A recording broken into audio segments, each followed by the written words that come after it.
Welcome to Coffees and Content, the podcast keeping you ahead in all things social media and digital marketing. I'm Lauren, digital marketing strategist, international speaker, and the owner of The Social Collective, a multi-six-figure marketing agency. Each week, I'm breaking down all of the latest marketing trends, strategies, and of course, those must-know updates. I'm going to be having conversations with some of the industry's top experts, sharing insights you simply won't hear anywhere else. So grab your cup of coffee and let's get into it. This is Coffees and Content. Hello, and welcome back to the Coffees and Content podcast. Today, I have another incredible guest joining me, someone whose space I have been in and around for quite some time now, and I'm very excited to have him on the podcast. Today's guest is someone who knows exactly what it means to essentially turn your online connections into real, in real form, meaningful relationships. I have Lisa, who is the wonderful founder of an incredible company called Golden Brands, a business membership and a community designed for creative, service-led small business owners across New Zealand and Australia to connect, get together, network, and grow their own businesses. She's built this incredible space where small business owners get to connect, they can collaborate, they can grow their businesses together, offering everything from networking events to expert masterclasses, mentorship, and that is only the beginning. I think what's really special about Lisa, and the reason I have asked her to join me on the podcast today, is because she truly can talk you all through what it means to create a true community and what it means to grow not just another business, but a really meaningful business. And for those of you who are listening, who are wondering how you create your community of people in the digital marketing space, Lisa is going to break it all down for you. So today we're going to chat through how we can make networking actually work for you. I really want to dive into how we can look at utilizing social media and the power of digital marketing to be able to grow your genuine connections and take them from being online to in person. So to kick things off, Lisa, welcome to the podcast. Thank you so much, Lauren, for having me. I'm very excited to be here. I'm so excited to dive into this with you today. I guess for those of you who have been in the Golden Brands group, know that I've been in and around the community for a wee while now, but I'm so excited to have you on my podcast this time to be talking through what it looks like to really grow your brand and take those online connections and make them happen in the real world space. We were just talking before we kicked off the recording, and I mentioned to Lisa, I think this is going to be a really awesome episode for those of you who create any kind of in-person events to take away some key points from today's episode, because it's not just about networking and connecting. It's about how you can utilize social media to pull people into the real world space. So to kick things off, I know that so many people know you of being the founder of Golden Brands, but for anyone who hasn't come across you and your work yet, because I know that there's quite a bit of a history there, can you tell us a little bit about who you are and what you do? Yes, absolutely. Well, I feel like you've given me a beautiful introduction, so thank you, Lauren, for that. But alongside being the founder of Golden Brands, the online membership and community that I run today, I'm also a mum. So I thought it's important to say that because it's a big part of my identity and it takes up a huge amount of my time at the moment, as you could expect, being a mum to two little boys. And prior to starting Golden Brands, I have had three other businesses prior to this one. So I had a real quick overview. I had a wedding styling business, a stock image business, and a social media management agency. So I have been in business for about 12 or 13 years now, but Golden Brands is my passion. It is like my all-time favorite thing to do. I love working on it. I love growing community. I love being able to support other women in business. And I really feel like all of my journey to this point has led me to starting this particular business that I have today. I love that. And I mean, given that exact topic of it coming from a place of being really personal, like you said, it is your absolute passion. I've watched Golden Brands pretty much from the point of when it first came on the social scene to growing into this incredible community. You've recently just been hosting some events over in Australia. And I know, of course, you've got some amazing events going on here in New Zealand. And you've really, just completely built such a strong community, which I'm completely and utterly in awe of. But I know that it started, like you were talking about, from a place of real passion. And there's obviously like a really personal meaning behind the business that you wanted to start creating. I want to know what made you create this particular space for business owners. Yeah, it was really from all of my own business experience and all of the struggles that I had starting and growing each of those businesses that I had prior, my business journey, I felt really, really alone. And I just felt like I didn't have the right people to go to for support, for guidance, inspiration, motivation, like just even second opinions on things. I was always asking my husband for his opinion on my business. And I just struggled my way through business and I second guessed myself every step of the way. I had a lot of limiting beliefs. And in my last business too, I got really, really burnt out at the end of it. And I ended up selling that business. And around that time, I could start to recognize like my friends who had businesses, they were having the same struggles that I had had. And I just thought like there was such a need for a community where you could go where there was like-minded women in business at a similar kind of stage in their journey where they can support and inspire you and you can just kind of collectively work together, collaborate, partner with one another, refer each other business. And I just struggled to find that right community for me in business. And I'm like, I'm just going to create it. And this is essentially the community I wish I had had access to when I started and grew all of those businesses prior. I love that. I completely agree with, I mean, everything that you just said as well, because when I first came across Golden Brands, I felt the same way. It was the community of people that I'd been looking for the longest time. And I think that's one of the really awesome things that we have about social media is that it allows us to connect with people that we may never have connected with prior or in person. And then being able to, yeah, continue to grow their businesses through that little networking group that you've created, which I love. You did touch on just before that you have run multiple different businesses before, which I think as someone who has had businesses myself before the Social Collective, I think they all play such a vital part in bringing in all of the lessons that you had from those previous experiences to kind of grow and shape the way that you create the next ones. So you had other businesses, you said before you started Golden Brands, and I'd love to know with all of the experience that you've had with those businesses, like you said, they're all different shapes and sizes and types of businesses. How have they shaped, first of all, you as a business owner going into this new venture? And then how has that in a networking and community building space, how has that shaped how you put yourself out there when it comes to Golden Brands? Yeah. So yeah, such a great point. Like those businesses that I had prior, like I really had to grow both personally and professionally. And in the beginning, I didn't really I kind of acknowledged the importance of networking and community building around me. Like I thought like I was just in business by myself and Yeah. that this was like a solo journey and I had to make it by myself. I'll actually share a quick example of what kind of networking has done and like the impact that it's had on my business journey. So very early on when I had my wedding styling business, I actually attended a networking event. It was one of the first networking events I ever went to. And at the end of that networking event, they asked us to just turn and introduce ourselves to the person that we were sitting next to. And I up until that point in the day, I hadn't met a single person because I was so shy and I just didn't have the confidence to go and introduce myself to anyone. So this forced me to introduce myself to the person that I was sitting next to. And that one person that I met at that one event had such a massive impact on my whole business journey. She ended up referring me thousands and thousands of dollars of work over the space of years. She was also working in the wedding industry at the time. She was a cake maker. And she also referred to me like her website designer, her graphic designer, and those are people that I still work with today, 12 years later. And I'm just Love that. think like that all came from one connection at one event. Yeah. And if I hadn't have put myself out there to at least get along and attend the event and take that opportunity to introduce myself, like I guess my business probably wouldn't be where it is today just based on that one connection.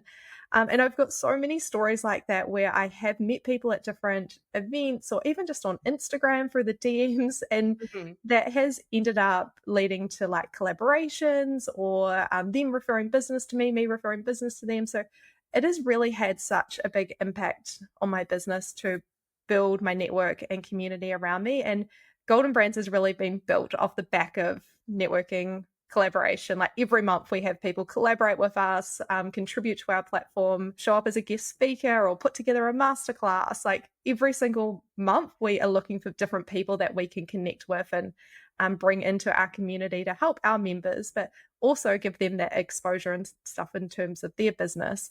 So it's had such a massive impact. I'd definitely say, like, never underestimate the value of getting yourself along to these different events, whether it's in person or reaching out to people on in Instagram. I've made some amazing friends. I'm sure you probably have too, Oh, Lauren. absolutely. Made some friends through Instagram DMs. Like, it's just incredible, Yeah. the power of network building in your business. Absolutely. And I think one thing that you just touched on that I see you doing such a fantastic job at, and I talk about it so often with my coaching clients in particular, is the power of really leveraging those collaborations. And I think especially in a day where I'm constantly being asked, Lauren, how do I beat the algorithm? And how do I like make sure that I'm growing my reach and my audience on social media? And one of my first things that I will always recommend to people is doing exactly what you do through Golden Brands, is collaborating with other people who have aligned audiences, because you're, like you said, you're leveraging off of their audience and allowing their audience to see who Golden Brands is and what it has to offer. And same vice versa, is that you're exposing all of those amazing people that contribute masterclasses and courses and everything like that into your space. You're allowing them to be able to connect into your audience. And I think it's gone are the days, and I've spoken about this on a few of my recent podcast episodes, gone are the days where we're like competing with other people. Yeah. It's now collaboration is the way to grow. And I think you've done such a great job of really reflecting that with your content too. So it's just something that I've noticed over the last wee while that I think you're doing so fantastically. Oh, thank you. On that note, like, because I know a lot of small business owners, they look at other people in their industry as their competitors, but Mhm. there's so much power in actually connecting with those people and working with them.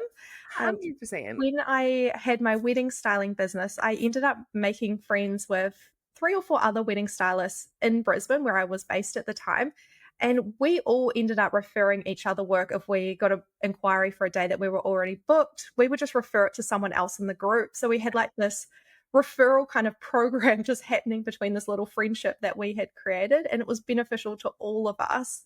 But we could have also just looked at each other's businesses as being like, they're my competitor, I'm not going to Yeah. work with them. And yeah, so there's just a lot of power in just kind of reframing how you look at other people in your industry. Absolutely. And like you said, you would have missed out on so many dollars worth of opportunities had you just gone, oh, no, I'm going to keep my distance. And there's so much Mm. power in, yeah, collaborating, referring people. I always say to like other people that are around me, you never know where your next referral is going to come from. It might be the person that listens to your podcast. It might be the person that sees a piece of content on social. It might be the referral from someone who is a competitor of yours, but like you said, doesn't have the capacity to take on new work. So Mhm. I love that. And I think talking about collaborating and connecting and networking, I think a lot of people, and I know that you touched on it briefly in regards to your like situation that kind of sparked your desire to create Golden Brands.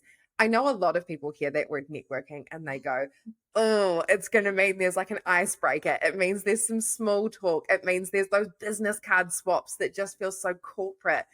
When you think about the way that, I mean, essentially, I look at Golden Brands and see you redefining what it means to be networking. What does it mean to you? And what does it mean to, I guess, network? I want to say done right, but it's not Mhm. necessarily right. But what is the Golden Brands way of networking and how should people be looking at it? Yeah, and you've made a good point there. Like, I've been to so many networking events where you'll just kind of awkwardly stand around and like look at your phone because you're like you feel so awkward and uncomfortable and you don't know how to Yeah. approach people. But I think first of all, if you get yourself along to a networking event with like-minded business owners and you feel like, oh, like this is my place, I'm in the right room, these are people that I can connect with or on similar path to where I'm at, or maybe even have similar businesses to me, it won't feel that uncomfortable and awkward because you've already Mm. got so much common ground with the people that are surrounding you. So, first of all, just try and find the right networking events to be part of. But with Golden Brand, so we always have some type of icebreaker, but we try and do it in a way that feels really natural. It's not forced conversation. And I'm just really conscious of when people come along to a networking event, they often come by themselves. Like 90% of people actually attend by themselves. So if you're ever like hesitant about going by yourself, know that the majority of other people are there by themselves. Yeah. So I always try and do something fairly early at the event. Like one of the first things that we will do is have some type of icebreaker. And we've done a few different things in the past. but just as a way to get people connected with at least 2 or 3 other business owners there. So then they kind of have their people that they can keep going back to throughout the day that they have met, so they don't end up off to the side by themselves. And even at our bigger events, I've had people like on my staff team, my sister and friends that come along and help me often. And I just tell them, like, just go around. If anyone is standing by themselves, your job is to connect with that person, because I don't want anyone standing by themselves awkwardly in the corner of the room on their phone. I Yeah, think that's such a nice way to make sure that nobody feels like they are, like you said, they're there alone, because they're not. yeah, exactly. So I always just, yeah, I'm really conscious of it. I make sure any staff that are there helping me on the day, that their job is to make sure no one is kind of left awkwardly by themselves, and that we have those facilitated networking opportunities very early in the event. Yeah. And I think, speaking of the topic of talking, because I think that's again where people go, oh no, I'm supposed to speak at these networking things, and I don't know how I feel about that, and I'm not confident.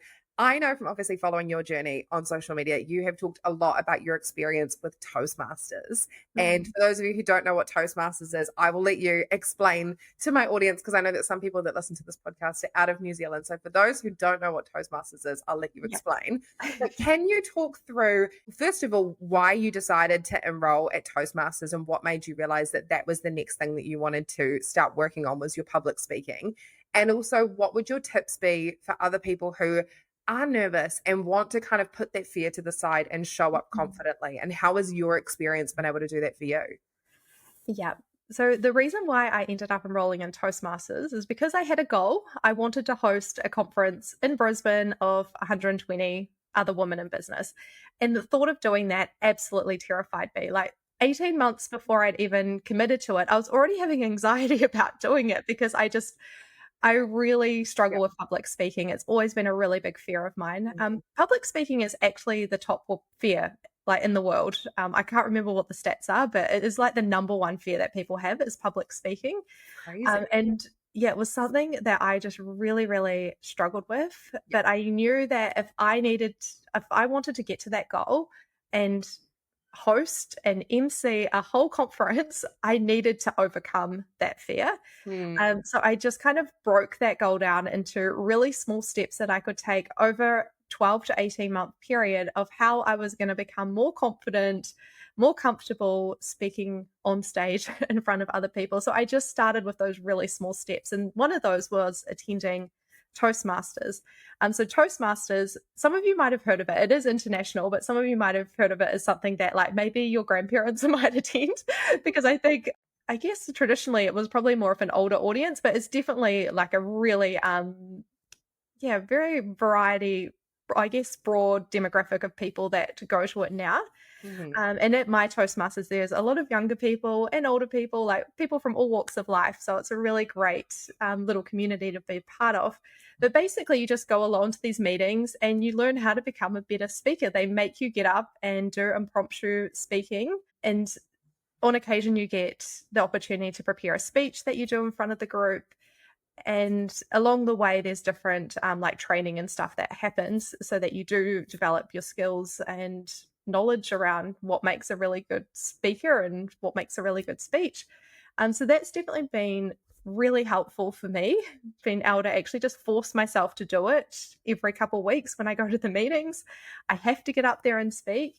But I've also done a lot of other things over the last kind of 2 years to help overcome that fear. Like, one of them is just speaking on podcasts. Like, that really helped me just to get more comfortable with speaking. Doing live webinars, showing up on Instagram lives.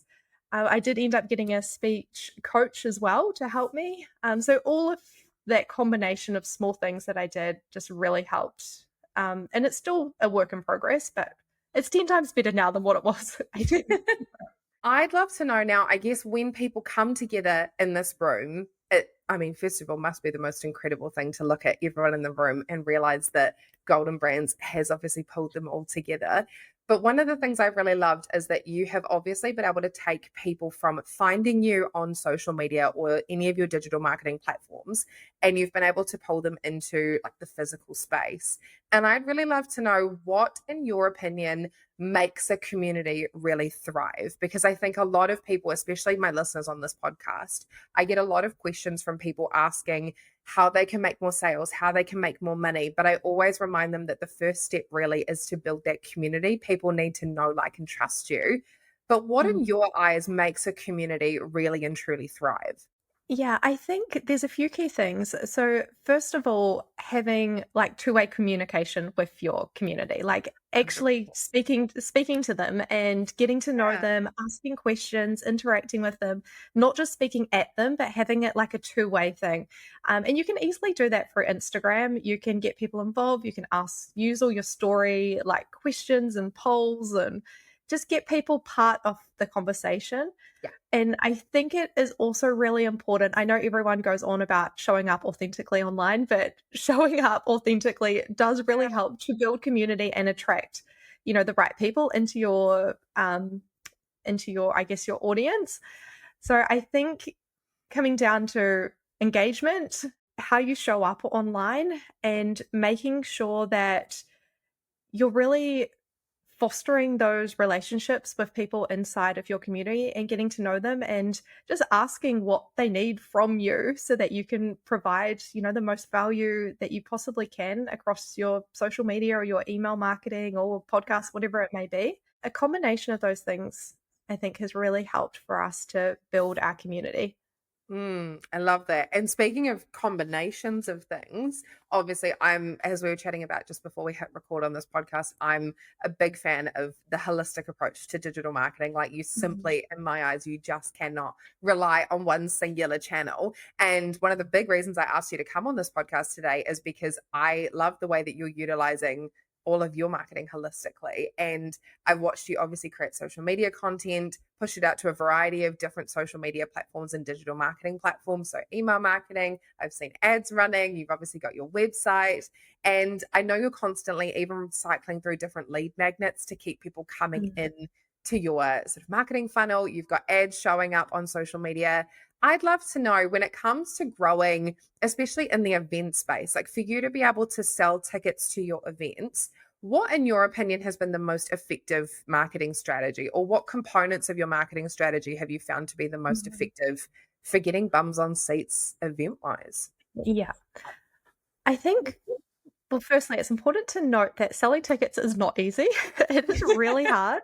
Anyone who's ever done an event before, people wait to the last minute to purchase tickets, which is very frustrating when you're planning Scary. an event because you've got to like know, especially for like catering and if you're hiring like furniture and chairs and things like that, goodie bags, like it's really hard for us to know exactly Yeah. how many tickets we're going to sell. So we've been very fortunate that we eventually do sell all the tickets. It just means that maybe 6 hours out from the event, we're still selling those final few tickets. That has happened on occasion, because people leave it to the very last Yeah. minute. But I would say for us with selling events and even selling the membership too, like it does come back to a combination of different marketing strategies. I don't think there's been one particular marketing strategy I would say has been most effective. It's probably everything kind of holistically together. So Instagram is definitely a big one. We spend the majority of our time on Instagram. It's been actually the one platform that I have used consistently across all four of the businesses that I've owned to build up our audience. And then we use email marketing as well. So that's a big part of our marketing strategy. We send out very frequent, consistent emails, and we do get a lot of sales through our email list for everything from the membership to our event tickets. A lot of those sales do come from our email list. But then without Instagram, we wouldn't be getting people onto our email list. So that's the important part, the important role that Instagram plays in that. And even just doing a podcast as well. A lot of people have found out about the events through the podcast or Yeah. from me being guests on other people's podcasts. And I was using LinkedIn up until really recently, and my LinkedIn got hacked. So we're not using Oh LinkedIn at the moment. no. I know, which is, yeah, That's the it's really worst. frustrating. Yeah. My fault though, for it's the only platform I didn't have two-factor authentication on. So, Yeah. But yeah, I you've didn't heard it even here think about first, it. everyone. For anyone who doesn't Yeah, have two-factor authentication on, put that put it on on. today. Because I had actually been spending quite a bit of time on LinkedIn and started to get a bit of Yeah, momentum and traction there, and then our account got hacked just about a week ago. So I'm not using LinkedIn anymore, but Instagram, and I'm starting to kind of try a little bit more with TikTok as well. So those are kind of like the main platforms that we're using to communicate when we've got like tickets for sale for our events. But I think also the main thing is that I have to be really consistent on showing up and mentioning that we've got an event coming up and reminding people that they need to purchase their yeah, ticket. yeah, Every time I do an Instagram story telling people about the event, I get a ticket sale. So it just is the consistency. People need to see it yeah. so many times before they're actually going to be like, oh, that's that event that I've seen 8 times that I forgot about that I need to go purchase my ticket for. Like you need to be really repetitive in showing up to remind people about it and what's happening and giving them some type of incentive to book like an early bird ticket or have a deadline. Like that all helps as well with ticket sales. Absolutely. I think there are two really important things that well, I guess three. First of all, it's put on two-factor authentication. Yeah. Second is for people to recognize, because I constantly get asked, is email marketing even worth it? And I cannot scream it from the rooftops loud enough, to the point where I figured if I bring guests on my podcast, they can say the same things as I do. And then we can show people how important it is. But it is such a great way to be able to communicate the more detailed information, I think, when it comes to the events and what goes on and that side of things. And then, of course, making sure that you're showing up consistently, because one social post, like you said, is not enough. But the more times you do it and the more times you show up, like you were saying, and I think that that's something I really hope my listeners will take away from the podcast, is every time that you show up, you are making ticket sales and growing and building the awareness. So to not feel like you're a broken record, because so many people think they are. But I usually tell them, if you think that, you still haven't done enough. Yeah, like I know for you as the business owner or content creator, it feels like you're just repeating yourself over and over and over again, but Yeah, such a small amount of people actually see your Instagram stories or your exactly. content. So you're not, and people need to see it so many times before they're probably going to take action and actually head to your website and find out more about what it is that you're selling. Yeah, You just need to be 100%. so consistent. Absolutely. And I mean, at the end of the day, and I've said it on previous episodes as well, is that you have to be the number one advocate for your business. No one else is going to advocate for your business like you do. And showing up and putting yourself first is so important. And one other question that I do have for you is, obviously, like, you put in all this work to get people to come to these networking events, and then to get them, of course, into the membership so that they can continue to network with one another. For the people listening to this podcast, and of course, for the members of your community as well, I know sometimes adding an extra string to your bow or an extra thing on your to-do list sometimes feels a little bit overwhelming when it comes to showing up on social media or sort of doing business, I guess, in general. I'd love to know from your side of things, how can business owners, particularly those that are in the likes of a Facebook group or a membership or an online community like the one that you've created, how can they start showing up and really making the most of being able to utilize what's in that space without it feeling like it's just another thing on their plate? Mm. Yeah, and that is a really good point. I actually used to tutor business related courses before I had the membership, Uh-huh. and the amount of people that it was honestly probably over 90% of students would enroll in these courses and never ever finish them because it was just another Wow. thing they were adding to their plate and they didn't have the motivation or the accountability to actually work through it. And I'm sure anyone listening, you've probably enrolled in something that you've never worked through. You've maybe even never even opened it, but you've wasted money on it. I definitely have in the past. And I know like a lot of my friends, they've spent a lot of money on things that they have never ever finished or even Yeah. maybe got halfway through. So I like to think of like our membership as more of like a resources hub. So Mm. it's the type of thing that you can jump in and out of when you need something. It's not something that you have to commit 5 to 10 hours a month to work through. Like if you miss the monthly masterclass, you're not going to get behind because that might not even appeal to you or be relevant to you for where you're at in your business journey. But there will be something else in there that is relevant for what you need right now. So it's more of like this hub you can go to if you need to get a template for something in your business, if you need to learn about how to create a meta ads campaign, you can jump in and watch a masterclass. Or if you have a question that you want to ask to the community to get other people's opinion or feedback on something, you can just jump in and use it when you need to. And I think that works a lot better for small business Yeah. owners because it takes away that pressure of having to commit X amount of hours, or they are going to fail at this, or they're going to get behind, or it's going to be a waste of money. Just knowing that that support, that community, those resources are there whenever they need them in business, because there'll be things that come up probably on a daily basis or maybe weekly where you're like, oh, like Golden Brands has a training on that, or there's a template in there that's going to save me 5 hours if I just go download the template to use. So that's kind of how I have structured the membership, because I know from my own experience, when you get really, really busy in your business and overwhelmed, just adding another thing to your plate is not something that we need as small business owners. 100%. I love that. I think looking at it like it is the hub for all of the resources that you need is it's such a nice way to frame it for the person that's joining the membership as well. They don't have to feel like you said that if they don't do week 1, come week 2, they're going to already be behind. And then you're starting off in a panic as opposed to going into it being excited and ready to kind of absorb all of the knowledge and the information that you can get. I think that's fantastic. So, I have some rapid fire questions before we wrap up today's episode. And I would love to know, we've talked a little bit already in this episode around how people sometimes don't feel like they have a strong networking community. They don't have a crew of people around them that are in the same kind of business space or doing the same kind of things as them or are at the same stage in business. And for those people who are listening to this episode thinking, I really want to find my crew of people, my crew of business people, where would be the best place, in your opinion, to start to build those connections? Yeah, I think wherever you spend the majority of your time on social media would be a great place to start, whether that's Instagram, TikTok, Facebook, like wherever you're spending your time. Just use that platform as a place to reach out to new people, connect with them, send them a DM. And I always like to just send people like a nice compliment, or maybe comment on their post with something nice. You're like showing that you're actually engaged with their content. So you're not just like randomly, awkwardly sending them a DM like, hi, I'm Lisa from Golden Brands. I'd love to connect with you. Like, no one really wants that landing in their DM. Yeah, So maybe send them like a nice message saying, hey, I really loved that post that you put up, or I've just checked out your podcast, really loving what you're doing. Like, send them something like that to kind of open up that conversation. And like, social media is such a great way to connect with new people.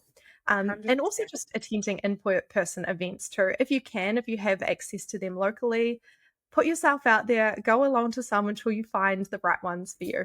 Absolutely. On the topic of that, actually, with going to events, what would you say? Because obviously, at this point, you have been to so many different networking events of all different shapes and sizes.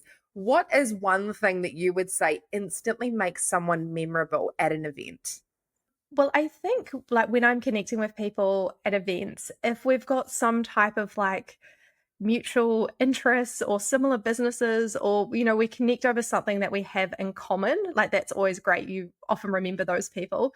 Mm, My little trick with compliments, like landing in people's DMs, I use that same strategy when I'm at networking events in person too, like because I find it really such a good awkward just tip. to just to go up and approach people. So I'll often be like, I love your dress, where did you get that from? Or something like that, just to Something kind of so open up that simple and it conversation. just breaks the ice. It does, yeah, little strategy, and yeah, people love a great compliment, and then you come across as friendly and warm, and you then it's a lot easier just for the conversation to naturally flow from there. And then I guess following on from that is once you've met someone and you've connected with them, if you have found, say, for example, this person that you've complimented them on their dress, you had a chat, you realize that you actually really do vibe and you connect and you'd like to keep the conversation going, what would be your go to way that you would recommend to anyone after they've met someone? How do you then start that follow up? Mm. Yeah, this actually happened to me the other day. I met this like incredible business owner, or actually, she's not a business owner. She's like the CEO of a major Australian fashion brand. And I'm like, oh my gosh, like this is the type of connection that I need. It would be amazing to have her involved in Golden Brands. And I just met her at an event, and we had so much in common. Our kids were the same age, we were going for a lot of the same struggles. And so afterwards, I waited a day and then because I didn't want to seem like too stalkerish that I'm following her on Instagram straight away. But I did go follow her and then just sent her like a message being like, hey, it was so great to meet you. Let me know how you get on with some of the things that we chatted about. Be great to connect next time I'm in Sydney because I met her in Sydney.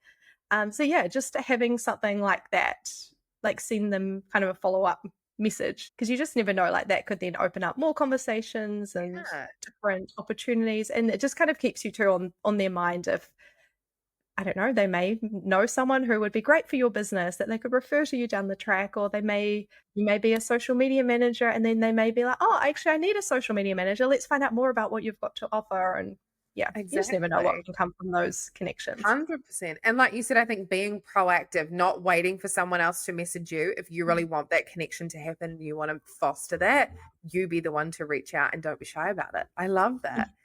And to wrap up this episode, because my goodness, there have been so many incredible nuggets, and I honestly think so many people are going to be able to take away so much from today, regardless if you are starting a business that looks similar or you're a service-based business, or even if you're product, but you want to sell tickets to your next Mhm. event. I think there's so much gold in what you have shared today. So thank you so much. But before we wrap up, I would love to know, for anyone listening to this episode, what is one thing, whether it's networking, community building, putting themselves out there, making the most of their marketing, what would you say is the one key thing that you would love for our listeners to take away from today's podcast?